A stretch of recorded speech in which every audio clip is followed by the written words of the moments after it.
Welcome back to Joe Stunner Boxing. Some sad news to report. Greg Haugen, the former two-time IBF lightweight champ, and a guy who also held the WBO super lightweight title. He passed away at the age of 64 earlier today, today being the 23rd of February 2025. If you're of a certain age, you'll remember Greg in his pomp and circumstance, and he was a very, very good fighter. Big trash talker, used to wind everyone up, no-nonsense blue-collar guy, underrated skills, and very, very tough indeed. He's from the state of Washington. I think he came from quite a blue-collar background. Like I say, he didn't spare the horses. He didn't stand on ceremony. He'd tell you exactly what he thought. And on his way up, turned pro in 1982. He had some good wins. He had a first-round knockout over a guy called Charlie Brown, who's very, very good.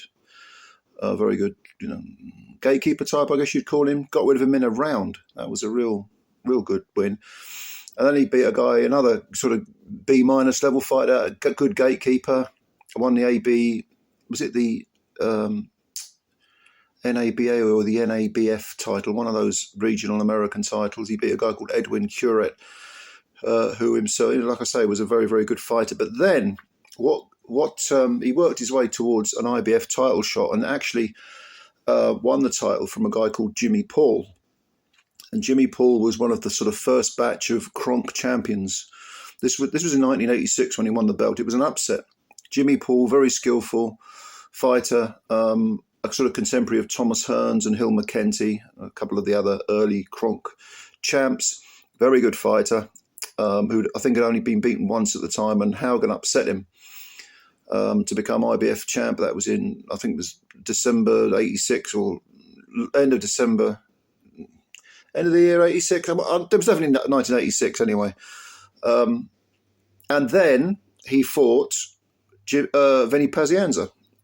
Now, Pazienza was another tough blue-collar trash talker, and the build-up to that fight, which I remember very well, I mean, you're talking there was some serious insults being thrown, and it's kind of miraculous they didn't end up having a roll around on the cobbles. And they just, I mean, Haugen just wound up Pazienza. Pazienza, if you know anything about Pazienza's career, you'll know that he was a guy who sort of fought on absolute nervous energy, on, rage, on. He had that sort of, he had to hate the opponent. He had to be nasty. He had to, because he was basically souping himself up. Whereas Haugen was more of a sort of standoffish, he'd sort of treat you with more contempt than hatred, but the two were like oil and water, It was a great build-up, fantastic build-up. And in fact, this was an old 15-rounder, as had the Jimmy Paul fight was a 15-rounder as well, when Haugen won the belt. But he ended up losing it, Pazienza, on the 15-round unanimous decision, and he was fuming because he thought he won that fight. And a lot of people thought he won the fight as well. Pazienza had only been beaten once at that time in 23 fights, and people were saying there's got to be a rematch. This is not a proper result. It's not a fair result. And that was in 1987. So I think Greg Haugen had a little run around, a little keep busy fight. And then in 88, they finally made the rematch, again over 15 rounds. And this time it was Greg that won a 15-round unanimous decision. And afterwards, in fairness to Pazienza, he said, yeah, he won that fight. Still think I won the first one, but he won that fight. So it was one each. And they would fight a third time, which Pazienza would win. I think that was a 10-rounder, which Pazienza won. And Greg weren't having it at the end of that fight. He said, I won that fight. What are you talking about? But nah, you didn't win the fight, mate. But having regained the IBF title, Greg then made several defences, and they against some decent men. He went over to, is it Norway? Brøndby, I think it was, to fight an undefeated fighter called Gert Bo Jacobsen, who, like I say, he was undefeated in 26 fights. And, Norway doesn't have a great boxing tradition. There have been a few good Norwegian fighters. But Greg went over there, fought the guy in his backyard and knocked him out in 10 rounds. And he said afterwards, during the face-off, I could tell that he was nervous and that I had him. And sure enough, Greg knocked him flat. He was, he kind of dominated more or less. Jacobsen would actually go on to win the WBO welterweight title. So he was no mug. But yeah, it was a great win. And then in 1989, Greg bumped into somebody called Pernell Whitaker. And by this point, world title fights had been reduced to 12 rounds. So he lost a unanimous decision to Pernell Whitaker. He lost the 10-rounder to Pazienza. So it was 2-1 to Pazienza in their little trilogy. And he kind of ticked over. And then he got a fight with Hector Camacho. This was in 1991. And this was for the WBO super lightweight title. And he actually handed Camacho his first ever defeat. And I always remember that fight because of the last round where, you know, you meant to touch gloves at the last round. Camacho, I think, got deducted a point. I think they were meant to touch gloves and Haugen was kind of winding up Camacho. And Camacho was another hothead, you know, and he kind of, did he try and throw a few punches at Haugen? But I know they were meant to touch gloves and they didn't. And Camacho had a point taken off for an indiscretion. And that cost him the fight. But he lost a split decision, and that was his unbeaten record gone. He was unbeaten in 38 fights before that.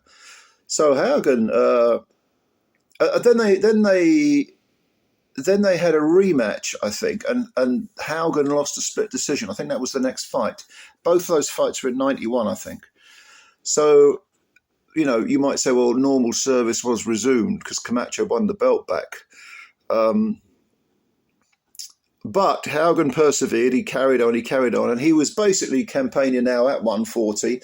And by far, I mean, one of the greatest 140-pounders ever was Julio Cesar Chavez. And that's where the money was. That's where, because Chavez was an enormous star. You think Canelo's big these days. Chavez Sr., back in the day, was absolutely godlike. And Haugen thought, I want him. And he started bad-mouthing Chavez, saying he had crap in it. Chavez, by the way, was undefeated in about 85 fights at the time. And Haugen, I think he was 84-0, Chavez, when Haugen fought him, because Haugen eventually got that fight. And it was this colossal spectacle at the Azteca Stadium in Mexico City. 130,000 people turned up, probably more. I mean, you hear different figures, but I think it was about 135,000 people turned up. And Haugen had been winding up Chavez, who, like I say, was undefeated in 84, 85 fights, whatever it was. And Chavez says, I'm going to hurt you. I'm really going to fucking hurt you. And in fact, he put in that fight, I mean, the crowd were baying for Haugen's blood. He had the bottle. He had some bottle, Haugen did. I mean, he had some real guts. He went in there, but he was straight away, Chavez jumped all over him and floored him in probably the opening minute, maybe the opening 30 seconds. He had him on the floor. Haugen got up and Chavez probably could have finished him, but propped him up and just beat the crap out of him. And Haugen took it like a man. I mean, Haugen was saying before the fight, you know, yeah, you've got this big undefeated record. Who have you beaten, though? Who have you fought? You know, no one. They're all a load of bloody taxi drivers, is what he called them. And basically, Chavez beat the shit out of Haugen for 5 rounds and then stopped him in the 5th. The referee stepped in and stopped it. And afterwards, Chavez, speaking in Mexican, it was being translated, said, do you still think I fought a load of taxi drivers? This was in post-fight when they're both standing there. And Haugen said, yeah, but they were really good taxi drivers. Well, anyway, he carried on, Haugen, after that fight. He fought Tony Lopez, who was, again, another very underrated champion. And he got knocked down. I think he got stopped in 10 in that fight. And he carried on picking up paychecks. There weren't a lot of big names, and he saw out his career, and eventually, I think his final fight was against Thomas Dangard over in Denmark. Did I say Gert Bo Jacobsen was from Norway? I think he was from Denmark. Well, not Norway, it was Denmark. My apologies, because Thomas Dangard was from Denmark as well. Because I think that fight was in Copenhagen. Yes. I'm getting my wires crossed. I don't think it was, or was it Norway? I have to think about this. See, this is what happens when you don't. Oh, no, it was it Norway? I want to say Denmark now, but I don't know. I'll leave a comment in the fucking comments section correcting myself. But I think that was his final fight against Thomas Damgaard, and he retired after 6 rounds. And he was losing to people who he would have beaten. Thomas Damgaard was a pretty good fighter. He was definitely from Denmark. But anyway. Haugen wound his career down. He had a couple of no decisions, because I think one of them was because he liked a bit of weed, liked smoking a bit of puff. Did Haugen, and he got busted for that. I think one of those fights was a no decision. I can't remember who against. But anyway, the point is that Greg Haugen was a 2-time IBF lightweight champ and WBO 140-pounder. Beat some very good men. And some very underrated men, and he himself was a very underrated fighter. He finished his career with 39 wins, 19 KOs, 10 defeats. He was top 3 times, a draw, and I think there were 2, like I say, 2 no contests. I'm struggling to think who against. Anyway, that's Greg Haugen. Don't forget that name, because he's worth remembering. He's worth remembering. Good fighter, very, very good fighter indeed. And rest in peace, Greg. Thanks for the memories, mate. So if you've got any memories of Greg, watching his contests, what were your favourite fights? Anything you want to say, leave it down below. Share your thoughts. And, commiserations to Greg and his family. Much love. If you like this video, hit the like button. If you're new to the channel, subscribe, do all that good stuff. And thank you very much. I'll speak to you soon. Bye for now.